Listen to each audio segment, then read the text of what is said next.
ఈ రోజు మనం వైకింగ్ సీజన్ 5 ఎపిసోడ్ 19 లో ఏం జరగబోతుందని చూడబోతున్నాం. మన ఛానల్ ని ఫస్ట్ టైం చూస్తున్న వాళ్ళు ఎవరైనా ఉంటే దీని ముందు సీజన్స్ అన్నిటినీ చూసి ఆ తర్వాత ఈ ఎపిసోడ్ ని కంటిన్యూ చేయండి, అప్పుడే అర్థమవుతుంది. దాని లింక్ కింద డిస్క్రిప్షన్ లో ఉంటుంది. ఓకే, ఇప్పుడు ఈ ఎపిసోడ్ ఓపెనింగ్ లో ఫ్లోకి ఆ గుహ లోపల అసలు ఏముంది చూద్దాము అని చెప్పి ఒక కట్టికి నిప్పంటించుకొని లోపలికి వెళ్తూ ఉన్నాడు. ఇక్కడ వెసెక్స్ లో ఉన్న ప్రజలు చాలా బాధగా ఎవరి కోసమో ప్రేయర్ చేస్తూ ఉన్నారు. చర్చ్ బెల్ చాలా స్లోగా మోగుతూ ఉంది. ఎవరికి ఏమైంది అని చెప్పి లోపలికి వెళ్లి చూస్తే జూడిత్ బెడ్ పై పడుకో ఉంది. చాలా నీరసంగా కళ్ళు తెరిచి చివరిగా తన కొడుకుని చూసి ఊపిరి పీల్చుకొని తన ప్రాణాలను విడిచింది. ఆల్ఫ్రెడ్ తన అమ్మ కళ్ళను మూసేసి ఎక్కుళ్ళు పెట్టి ఏడుస్తూ ఉన్నాడు. లాగర్దా వాడి పక్కన కూర్చొని జూడిత్ చేయాల్సిన పనులన్నీ చాలా నీట్ గా చేసేసింది. ఆల్ఫ్రెడ్, ఇక నువ్వే ఆమె యొక్క కోరికను నెరవేర్చాలి. నువ్వు ఒక గ్రేట్ కింగ్ అవ్వాలన్నదే ఆమె యొక్క కోరిక. నిన్ను కింగ్ ని చేయాలని చెప్పి చాలా కష్టపడి ఆమె మొదటి కొడుకునే చంపేసింది. ఇప్పుడు నువ్వు చేయాల్సిందంతా ఒకే ఒక్క విషయమే, ఆమె ఆశపడినట్టు ఇంగ్లాండ్ కే కింగ్ అవ్వాలి. జూడిత్, నీపై పెట్టుకున్న ప్రేమకు నువ్విచ్చే కానుక అదే అని చెప్పి ఆల్ఫ్రెడ్ కి ధైర్యం చెప్పింది. ఇక్కడ డైనిష్ ఐలాండ్ లో ఊబేకి ఫ్రోడీకి సింగిల్ కాంబాట్ ఫైట్ జరగబోతూ ఉంది. దీని రూల్స్ ఆల్రెడీ మనకి తెలిసిందే. వీళ్ళిద్దరికి ఫైట్ చేసుకోవడానికి 2 షీల్డ్స్ 2 వెపన్స్ ఇస్తారు. అది విరిగిపోయిన సర్కిల్ నుండి బయటపడినా ఎవ్వరూ దాన్ని వాళ్ళకి ఎత్తివ్వరు. ఈ పోటీలో ఊబే చనిపోతే వీళ్ళందరూ వెసెక్స్ ని అటాక్ చేయడానికి వెళ్తారు. ఒకవేళ ఫ్రోడీ చనిపోతే వాళ్ళందరూ ఊబే యొక్క ల్యాండ్ లో సెటిల్ అయ్యి వ్యవసాయం చేసుకుని యుద్ధానికి వెళ్లకుండా ఉంటారు. ఇప్పుడు వాళ్ళిద్దరిని ఆ సర్కిల్ లోకి వదిలారు. సేమ్ ఇదేలాంటి ఫైట్ ని సీజన్ 1 లో రాగ్నర్ కి హెరాల్సన్ కి మనం చూసుంటాము. కట్ చేస్తే ఇక్కడ వెసెక్స్ లో లాగర్దా ఆమె రూమ్ కి వెళ్లేటప్పుడు వార్ లో అసలు ఏం జరిగిందని చెప్పి ఇప్పుడు గుర్తొస్తూ ఉంది. కాళ్లకు గాయమై అడవిలోకి వెళ్లి చనిపోయే స్టేజ్ లో ఒక మంత్రగత్తెను చూసింది. ఈమె కాళ్లకు మందు వేసి కాపాడగా లాగర్దా మనం క్యాటికట్ లో ఉన్నామా అని అడిగింది.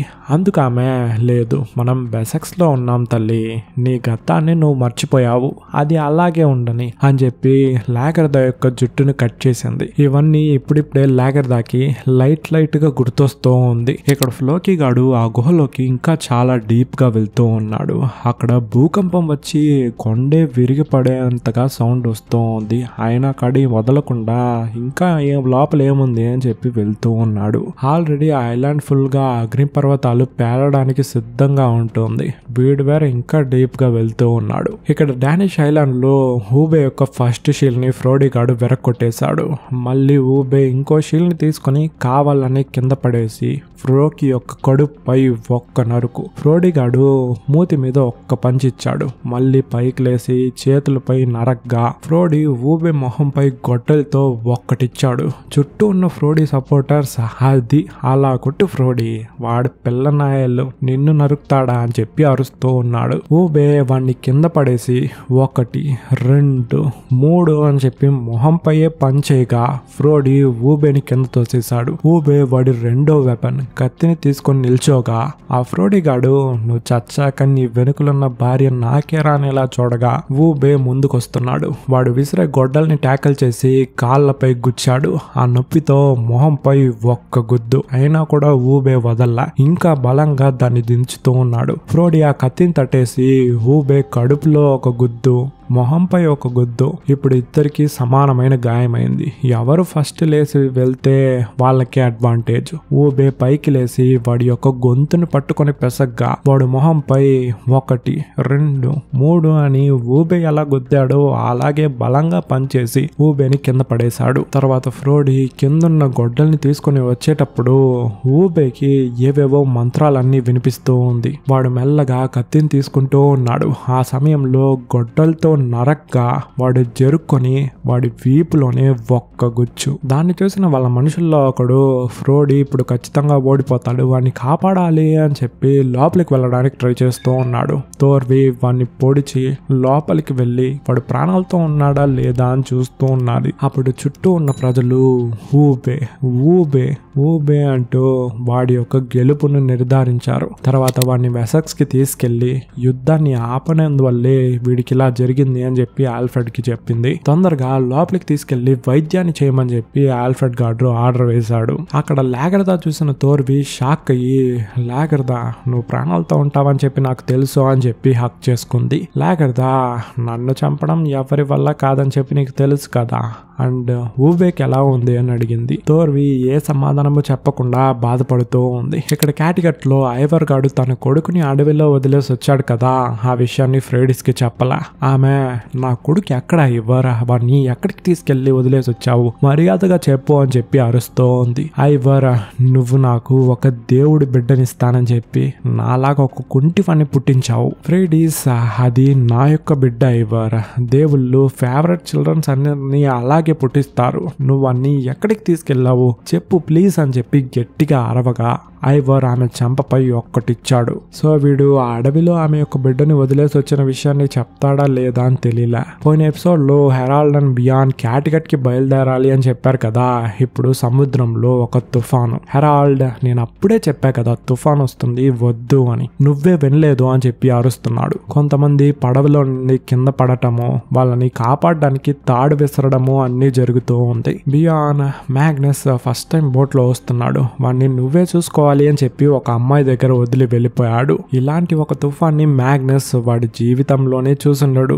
జీసస్ నన్ను ఎలాగైనా కాపాడండి అని చెప్పి ఏడుస్తూ ఉన్నాడు. అబ్బా ఇంతకు ముందు ఎపిసోడ్స్ లో ఏదో డైలాగ్స్ అంతా కొట్టావు కదరా, జీసస్ ఏ లేదు, ఓడిన్ తోరే నిజమైన దేవుళ్ళు అని ప్రాణాల మీదకి వచ్చేసరికి గుండెల్లో ఉన్న భయం భక్తిగా మారుతుంది కదా. పక్కన ఉన్న అమ్మాయి నువ్వు క్రిస్టియన్ దేవుని మొక్కుతున్నావా, నువ్వు రాగ్నర్ యొక్క కొడుకు కదా అని అడిగింది. వాడు ఆమెకి ఏ సమాధానమో చెప్పకుండా ప్రేయర్ చేసుకుంటూ ఉన్నాడు. ఇక్కడ ఫ్లోకి ఆ గుహ సెంటర్ కి వచ్చి చూస్తే అక్కడ వాడికి షాకు. అసలు వీడికి నచ్చని ఒకే ఒక దేవుడు జీసస్, ఆయన యొక్క సిలువని చూస్తున్నాడు. నవ్వాలా ఏడవాలా అని చెప్పి వాడికి అర్థం కావట్లా. అంటే మనం ఇన్ని రోజులు ఈ దేవుడి యొక్క దీవిలోనే ఉన్నామా అని చెప్పి ఏడుస్తూ గట్టిగా అరవగా ఆ అగ్ని పర్వతం పేలి వీడున్న గుహపై పడింది. లోపల ఉన్న రాయలంతా కూలి ఫ్లోకి పై పడుతూ ఉంది. వీడు ప్రాణాలతో ఉన్నాడా లేదా అని చెప్పి దగ్గరికి వెళ్లి చూస్తే స్లోగా హెల్గా అని మాత్రం చెప్తున్నాడు. ఇంత లోపలికి వచ్చి అసలు వీడిని ఎవరు కాపాడుతారు, ఖచ్చితంగా ఫ్లోకి చనిపోయే అవకాశమే ఎక్కువ ఉంది. ఇక్కడ బియాన్ హెరాల్డ్ యొక్క ఆర్మీ ఒక ఐలాండ్ లో ల్యాండ్ అయ్యారు. హెరాల్డ్ ఇది ఏం ప్లేస్ అని చెప్పి నీకు ఐడియా ఉందా అని అడిగాడు. అందుకు బియాన్ ఈ కొండ ఉంది కదా, దీన్ని దాటితే క్యాటిగట్ వచ్చేస్తుంది, మనం ఇప్పుడే క్యాటిగట్ ని అటాక్ చేయాలి అని చెప్పాడు. అందుకు హెరాల్డ్ ఈ తుఫాన్ లో నా యొక్క షిప్స్ ఎన్ని నాశనం అయిందని చెప్పి ఇంకా తెలియలేదు. బియాన్ అది ఎన్ని షిప్స్ గా అయినా ఉన్నాయి, నా యొక్క నిర్ణయం నేను మార్చుకోబోయేది లేదు, మనం అటాక్ చేయాల్సిందే అని చెప్పగా బియాన్ కోపంగా ఇది నా యొక్క ఆర్మీ, అందులో చనిపోయింది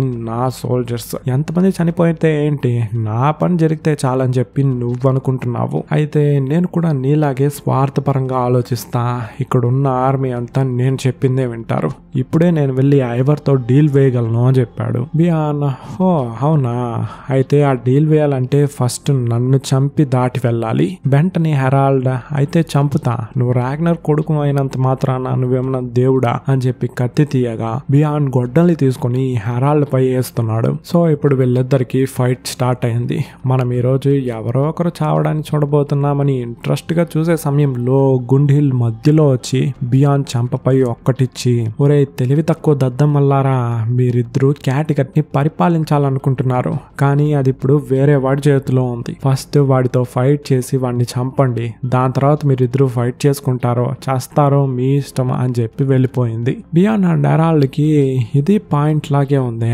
సరేరా అని చెప్పి ఇద్దరు హ్యాండ్ షేక్ చేసుకుని టక్కని ఫ్రెండ్స్ అయిపోయారు. కట్ చేస్తే వెసక్స్ లో ఊబే పక్కన ఒక ఇద్దరు సిస్టర్స్ కూర్చొని ప్రేయర్ చేస్తూ ఉన్నారు. ఊబే ఎలాగైనా బ్రతికొచ్చేయాలి అని చెప్పి. తోర్వి అక్కడికి వచ్చి ఊబేని చూసేసి పైన జీసస్ ని చూస్తూ ఉంది. నాకు నీ నీపై నమ్మకం లేకపోయినా వీడిని ఎలాగైనా కాపాడు అనేలా. ఇక్కడ మ్యాగ్నస్ పడవలో ఉన్న వస్తువులన్నిటినీ కింద పెడుతూ ఉన్నాడు. ఆ అమ్మాయి, నువ్వు క్రిస్టియన్ దేవుళ్ళని నమ్ముతున్నావా అని అడిగింది. మ్యాగ్నస్, నేను ఇన్ని రోజులు ఆ శత్రువుల మధ్యలో పెరిగాను, వాళ్ళు నన్ను చర్చికి తీసుకెళ్లారు, సో భయంలో వచ్చుంటుంది, అదేం పట్టించుకోకు అని చెప్పాడు. ఆ అమ్మాయి, భయంలో మనసులో ఉన్నదే బయటకు వస్తుంది మ్యాగ్నస్, నువ్వు క్రిస్టియన్ గానే ఉండాలి అని చెప్పేటప్పుడు వెనుకల బియాన్ బోట్ లో ఎక్కుతూ ఉన్నాడు. మ్యాగ్నస్, నువ్వెందుకు నన్ను ఇన్ని ప్రశ్నలు అడుగుతున్నావు, అసలు నీకేం హక్కు ఉంది అని అడిగాడు. ఆ అమ్మాయి, నాకు హక్కు ఉంది, బియాన్ నిన్ను చూసుకోమని చెప్పి వదిలేసి వెళ్ళింది నా దగ్గర అని చెప్పాడు. మ్యాగ్నస్ వెనక్కి తిరిగి చూస్తే అక్కడ బియాన్ ఉన్నాడు. వాడితో ఏం చెప్పాలో అర్థం కాకుండా అక్కడి నుంచి భయపడి వెళ్ళిపోయాడు. ఇక్కడ ఈస్ట్ ఆంగ్లియాలోకి చాలా మంది వైకింగ్స్ లోపలికి వస్తూ ఉన్నారు. కింగ్ ఆల్ఫ్రెడ్ హూబే ఇచ్చిన మాట కోసం ఆ ఇద్దరు కింగ్స్ ని అక్కడికి తీసుకెళ్లి ఈ భూమి మీకు దక్కాలని చెప్పి హూబే అండ్ వాళ్ళ నాన్న రాగ్నర్ చాలా కష్టపడ్డారు, దాన్ని మీకు నేను ఇస్తున్నాను, దీని మూలంగా మన ఇద్దరి మధ్య ఒక కొత్త బంధం ఏర్పడాలి అని చెప్పాడు. అందుకు వాళ్ళు కూడా ఈ బంధం ఇంకా బలపడాలి అని చెప్పి మేము ఆశపడుతున్నాము అని వాళ్ళ ప్రజల్ని లోపలికి తీసుకెళ్తూ ఉన్నారు. ఇంత మంచి విషయాన్ని చేసిన ఊబే ఇక్కడ లేదే అని చెప్పి తోర్వి బాధపడుతూ ఉంది. సేమ్ అదేలాగే లాగర్దా కూడా కిందున్న మట్టిని తీసుకొని స్మెల్ చేస్తూ, రాగ్నర్ నువ్వు ఇక్కడే ఎక్కడో ఉండి ఈ మంచి విషయాన్ని చూస్తున్నావని చెప్పి నేను అనుకుంటున్నాను, ఇది మన ఇద్దరి యొక్క కళ అని చెప్పి సంతోషపడింది. ఇక్కడ ఐవర్ ఊరి బయట ఒక కొత్త డిఫెన్స్ ని ఏర్పాటు చేస్తూ ఉన్నాడు. దాని తర్వాత వాడి గ్రేట్ హాల్ కి రాగా అక్కడున్న ప్రజలందరూ సైలెంట్ అయిపోయారు. తర్వాత వాడి పర్సనల్ రూమ్ లోకి వెళ్ళింది ఫ్రెడీస్.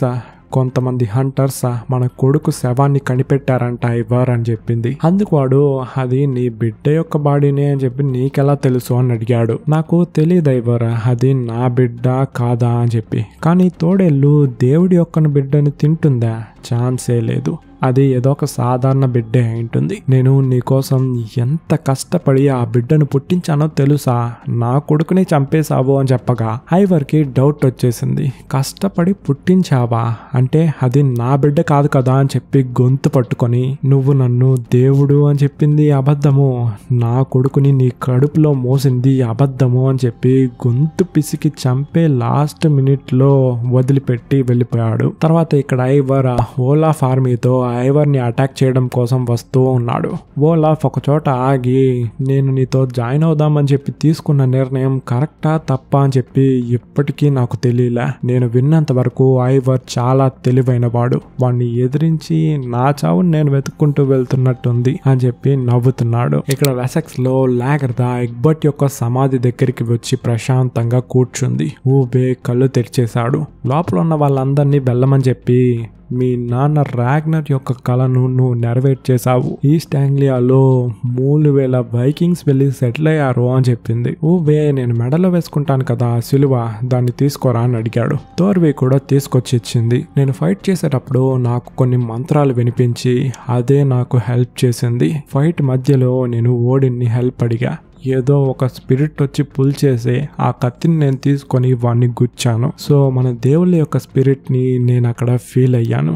ఈ సిలువ నా మెడలో ఉన్నంత మాత్రాన నేను జీసస్ ని ఎప్పుడూ ఫీల్ అవ్వలేదు, మన దేవుళ్ళని నేను ఫీల్ అయ్యాను, ఇక నుంచి మన దేవుళ్ళని నేను నమ్మబోతున్నాను అని చెప్పాడు. నెక్స్ట్ డే మార్నింగ్ అయిందే, నేను క్యాటికట్ కి వెళ్ళి బియాన్ కి హెల్ప్ చేయలేకపోతున్నాను అనేలా ఆల్ఫ్రెడ్ కి చెప్పాడు. ఆల్ఫ్రెడ్, నువ్వు ఇక్కడ నుండి వెళ్ళిపోవడం నాకు కొంచెం బాధగానే ఉంది ఊబే, కానీ నువ్వు నీ యొక్క డ్రీమ్స్ ని వెతుక్కుంటూ నీ దేశానికి వెళ్తున్నావు, వెళ్ళు, కానీ ఎప్పటికీ వెసెక్స్ యొక్క తలుపులు నీ కోసం తెరుచుకొని ఉంటుంది అని చెప్పాడు. ఎల్స్విత్ తోర్విని హక్ చేసుకొని, ఫేర్వెల్ తోర్వి, నువ్వు నీ పిల్లలు చండ్లగా ఉండాలని చెప్పి నేను ఎప్పుడూ ప్రేయర్ చేస్తూ ఉంటాను అని చెప్పి ఇద్దరిని బండ్లో ఎక్కించే సమయంలో, ఒక్క నిమిషం ఊబే అని లాగర్దా అక్కడికి వచ్చి, నేను ఇంటికి రావాల్సిన సమయం అయింది అని వాళ్ళతో క్యాటికట్ కి బయలుదేరింది. ఇక్కడ ఐవర్ వాళ్ళ ప్రజలందరినీ పిలిచి, నా వైఫ్ ఒక కొడుకుని నాకు ఇచ్చింది, కానీ ఓడిన్ కి నా కొడుకుని నచ్చి తొందరగా వాడి దగ్గరికి లాక్కునేశాడు, అవును నా కొడుకు చనిపోయాడు అని చెప్పి అఫీషియల్ గా అక్కడున్న ప్రజలకు చెప్తున్నాడు. ఒక బిడ్డ చనిపోవడం ఒక తల్లికి ఎంత బాధగా ఉంటుందని చెప్పి నాకు తెలుసు, కానీ దేవుళ్ళకి అవన్నీ తెలియదు కదా, వాళ్ళు సృష్టి ధర్మం గురించి ఆలోచిస్తూ ఉంటారు. సరేలే, నా పర్సనల్ మ్యాటర్ గురించి అంతా పక్కన పెట్టి రాజ్యం గురించి మాట్లాడుకుందాం. కింగ్ హెరాల్డ్ అండ్ బియాన్ యార్క్ టౌన్ నుండి వచ్చేసినందువల్ల మళ్ళీ ఇంగ్లాండ్ లో ఉన్న నా రాజ్యాన్ని అక్కడున్న వెసెక్స్ రాజు తీసుకునేశాడు. సో మనం వేసిన ప్లాన్ నాశనం అయిపోయింది. నా బ్రదర్ విట్సర్క్ ని కింగ్ ఓలాఫ్ ని ఇక్కడికి తీసుకురమ్మని చెప్పి పంపా. ఆ ఆర్మీ ఇక్కడికి వచ్చిన తర్వాత మనం ఇంగ్లాండ్ కి అటాక్ వెళ్దామని చెప్పి ఇంకొక ప్లాన్ వేసాం కదా, అది కూడా ఇప్పుడు నాశనం అయిపోయింది. నా యొక్క బ్రదర్ ఇంకా ఇక్కడికి రాలేదు అంటే కింగ్ ఓలాఫ్ తో జాయిన్ అయ్యి నాపై అటాక్ కి రాబోతున్నాడు. దాన్ని విన్న ప్రజలు బాధపడగా ఐవర్ మీరెందుకు బాధపడకండి, దాన్ని నేను చూసుకుంటాను అని చెప్పాడు.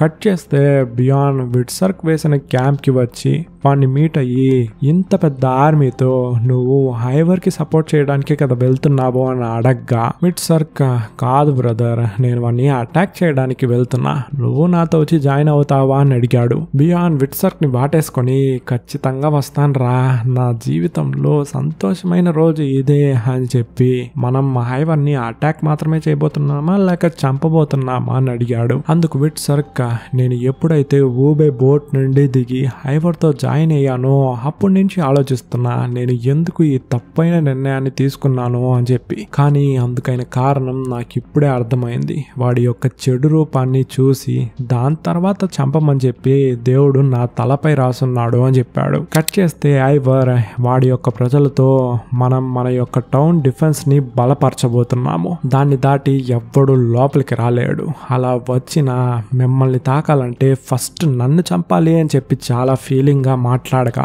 అక్కడున్న ప్రజలు ఐవర్ ఓడిన్ ఐవర్ ఓడిన్ అని చెప్పి వాళ్ళ యొక్క దేవుడితో పాటు ఐవర్ ని కూడా కంపేర్ చేసి పొగుడుతున్నారు. ఐవర్ పైకి లేసి పక్కనున్న ఫ్రైడిస్ ని పిలవగా ఆమెకు వీడితో నిలబడడం కూడా ఇష్టం లేదని చెప్పి ఆమె యొక్క ఫేస్ ఎక్స్ప్రెషన్స్ చూస్తేనే మనకు అర్థమవుతూ ఉంది. అక్కడున్న ప్రజలు ఐవర్ ఐవర్ అని చెప్పి అరవడంతో ఈ ఎపిసోడ్ ఫినిష్ అయింది. నెక్స్ట్ ఎపిసోడ్ లో ఏం జరగబోతోంది, ఐవర్ వాడి యొక్క తెలివిని ఉపయోగించి బియాన్ ఆర్మీని ఎలా ఆపబోతున్నాడు, దాన్ని బియాన్ ఎలా ఎదుర్కోబోతున్నాడు అని చెప్పి చూడబోతున్నాము. ఆ వీడియోలో నా వాయిస్ మీరు వినేంత వరకు లాట్స్ ఆఫ్ లవ్. టాటా.